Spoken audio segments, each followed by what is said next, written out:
I'm such a good father for buying my daughter a house. Oh, and if you oppose me, we can divorce. Once you give me the money, you're no longer of use to me. My husband decided to buy a luxury apartment with my money, without consulting me.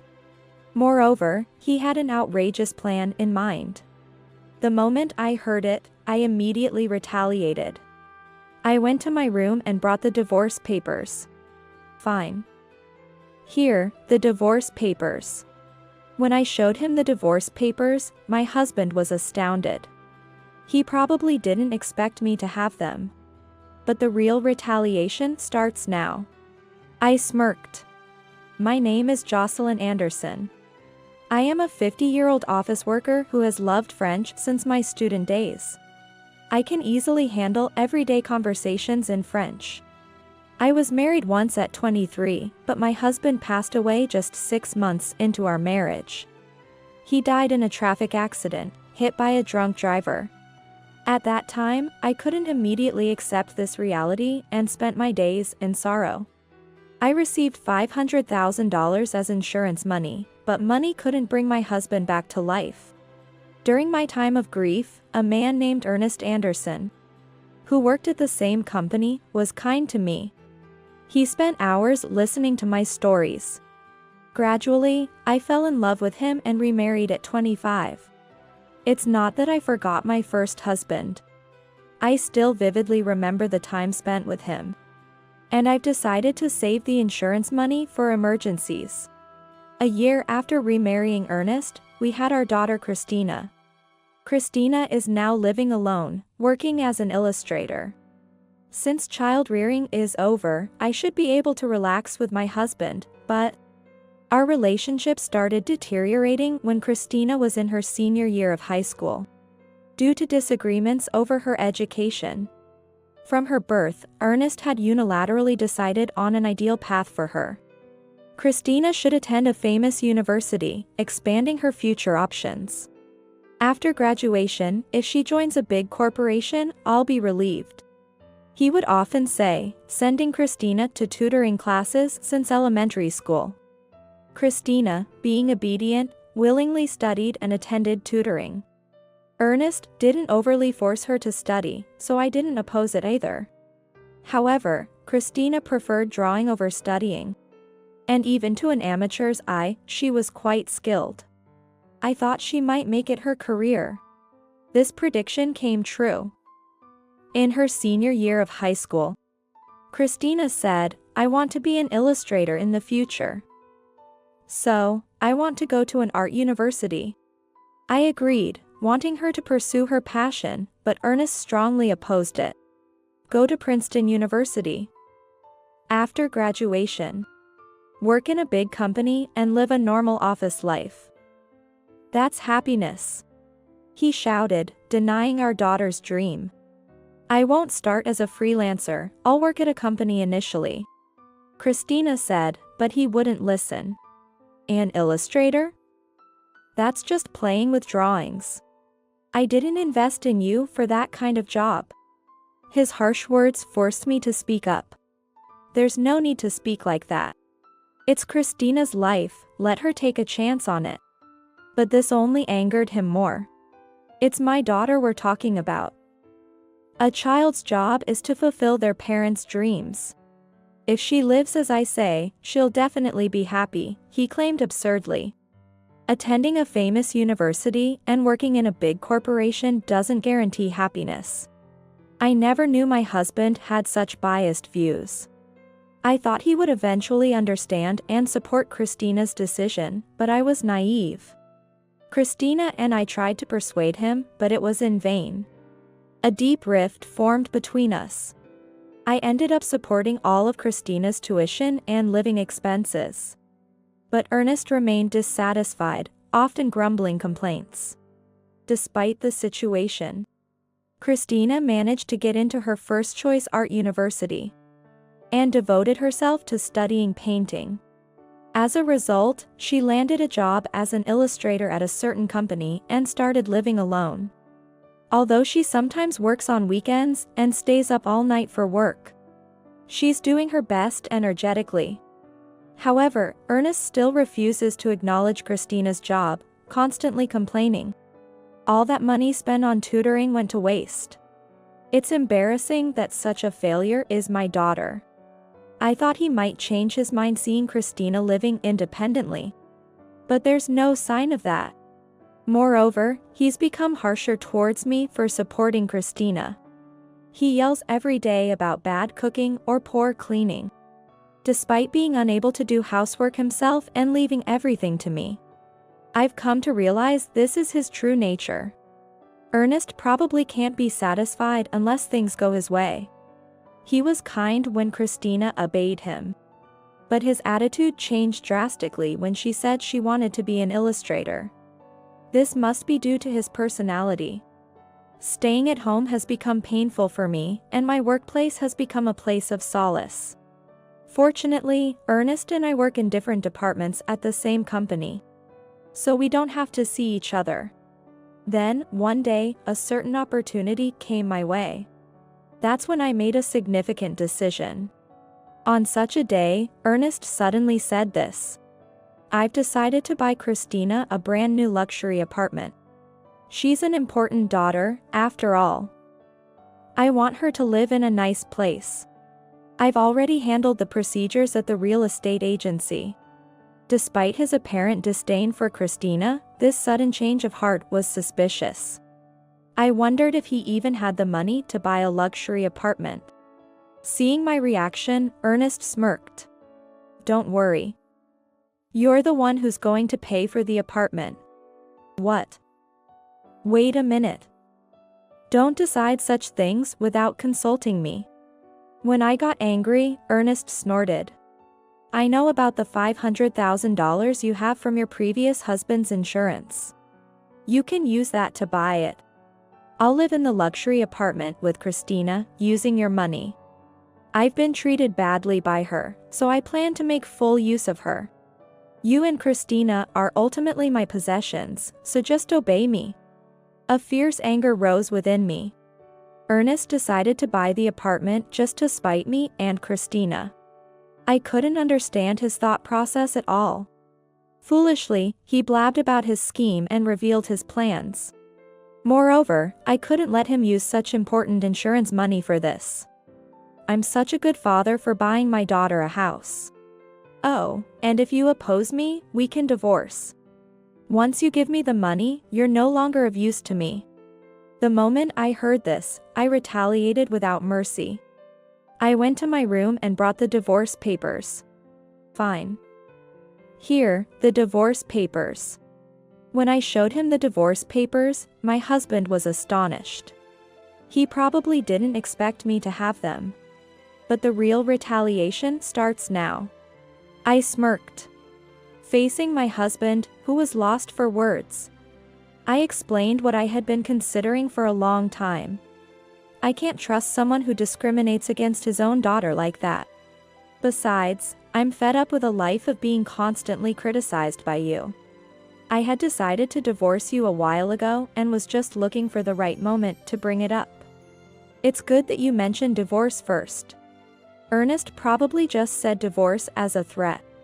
He was completely bewildered, mumbling, "No, I mean..." Ignoring him, I thrust the divorce papers at him. "Here. You file it quickly. You want to be freed from me, right?" Pushed to do so, Ernest reacted angrily. "What do you mean, divorce? It was just a joke.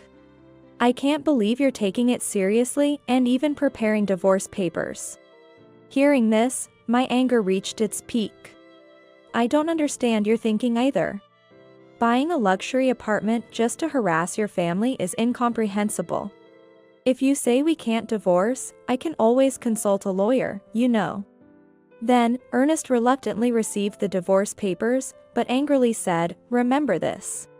Staying in the house seemed risky, as he might retaliate in some way." I immediately left the house and submitted the divorce papers to the city court. Then, I reported everything to Christina over the phone. And she, too, was furious with Ernest's outrageous behavior. "Dad is terrible. It's good that you divorced him. "Mom, you can stay at my apartment for a while," she said, so I decided to stay with her. That night, Christina and I discussed and planned further retaliation against Ernest. About a week later, on a holiday, Christina and I visited Ernest's house, where I had lived until just a week ago but now felt like a stranger's home. When we pressed the doorbell, Ernest came out immediately. "What brings you two here together? Have you come to apologize for everything so far?" Ernest looked down on us with a condescending gaze. It was infuriating, but I restrained my anger and spoke in a feebly apologetic voice.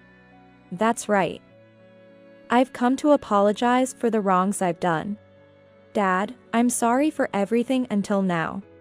Christina put on a repentant face. Quite the actress. But Ernest, completely oblivious to the act, seemed genuinely pleased, saying, "So you've come to your senses. I'm happy." However, Ernest noticed the bags we were carrying. "What's with all those bags?" We were holding bags so full that they were bursting. The bags were tied up, so their contents weren't visible. I took out a bundle of $10,000 from one of them. By the way, this was real money. I felt bad about what I did to you, so I decided to give you some of my previous husband's insurance money. Use this money to live in the luxury apartment with Christina. There's $500,000, so can you keep it in a safe?" Ernest gazed dreamily at the bundle of $10,000. "Great. Please do keep it in the safe." Ernest led us into the house without hesitation. It had only been a week since I left, but the house was a mess with laundry and garbage strewn about. Ernest was terrible at cleaning and housekeeping. I almost laughed, imagining how he must be struggling to live alone.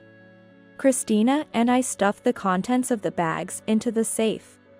However, we didn't put the $10,000 back in, instead returning it to the bag.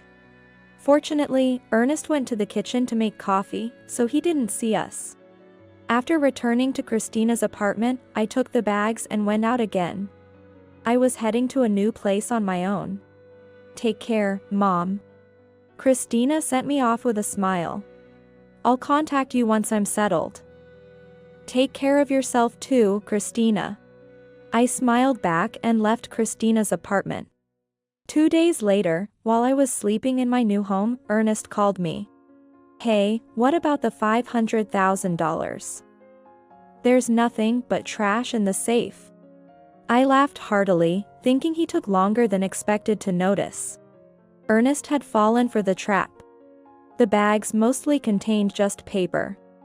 I had stuffed the bags with unnecessary newspapers, making it look like they held $500,000. I had only prepared $10,000 from the bank to make Ernest believe me. I had already deposited that money back into my account, so it was no longer with me. If Ernest had asked to see inside the bags, I planned to show him and tell him that such a good deal couldn't possibly be true. But, fooled by just the $10,000, Ernest had been completely deceived until now. "You did terrible things to Christina and me. So, I thought it was only fair to retaliate like this. If you want to resent someone, resent your past self, not me." When I said this, Ernest, looking troubled, started saying something. "Okay, I admit I was wrong. Can you come back and live with me? I can't pay for the luxury apartment, and I'm struggling with household chores. My house is like a garbage dump right now." "What?" I was appalled at his selfish reasoning. "I'm not your ATM or your housekeeper. You're an adult, so handle it yourself. Besides, I'm in France right now. I can't return to your place." "That's right, I'm currently living in France. This isn't just a vacation. I received an offer for an overseas transfer from my company and decided to accept it. I've always loved French and aspired to work abroad. This overseas transfer was the opportunity that came to me before the divorce. When I heard about it, I decided to divorce Ernest and start a life abroad. Living my dream life overseas and getting away from Ernest was killing two birds with one stone. Christina knew about it, but Ernest was clearly clueless, as I hadn't told him anything. So that's why I haven't seen you at the company recently. Why didn't you tell me? Why would I? We're in different departments. And we're practically strangers now. Oh, and Christina said she has something to tell you. She'll call you tomorrow at 8 p.m. US time through a messaging app. Okay. Is Christina going to live with me? Who knows? You'll find out tomorrow.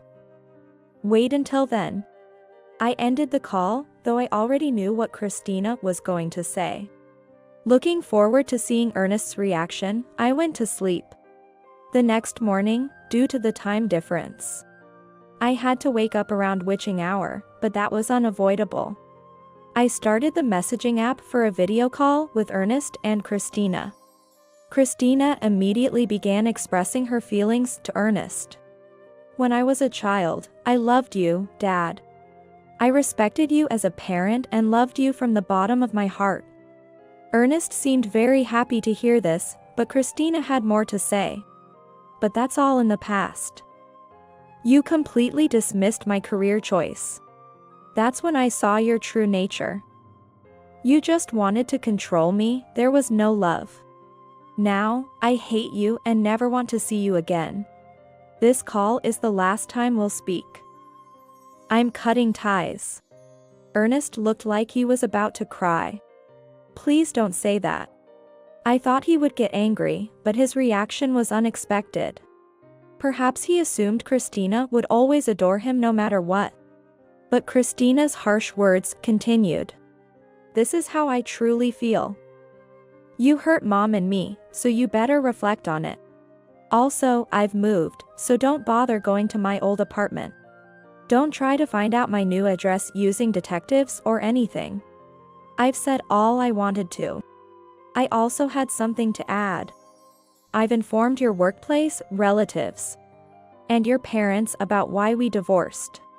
I doubt you'll get any support from them. Goodbye. Once Christina ended the video call, I did the same. Ernest was pleading, I'm sorry. It was all my fault. Let's start over. But it didn't matter to me anymore. Afterwards, Christina said she felt relieved to have spoken her mind. It was worth carrying out this plan. Seeing Ernest hurt brought a sense of relief to me too. Ernest apparently became uncomfortable at work and resigned. He was disowned by his relatives and parents and had to cancel the luxury apartment purchase. Moreover, he caused a scene at Christina's workplace, trying to summon her at the reception, but was quickly banned from entering. Ernest's selfish actions led him to lose various things. And now he seems to have lost his spirit, living as a recluse at home. A colleague tried to contact him for work-related handover issues, but couldn't reach him. When the colleague reluctantly went to his house, Ernest appeared with a wild beard, lifeless face, and an awful smell emanating from inside the house, looking like a ghost. The house must have turned into a garbage dump. Ernest's miserable life made me think he got what he deserved. Meanwhile, I'm happily working abroad. I face cultural barriers, but I overcome them with careful communication and enjoy using my French skills. I'm glad I transferred overseas. Christina is thriving as an illustrator, recently entrusted with big projects. I have fulfilling work and it's enjoyable, she said over the phone. It's gratifying as a parent to see my daughter pursuing her passion. Despite everything, both Christina and I have started shining in our lives.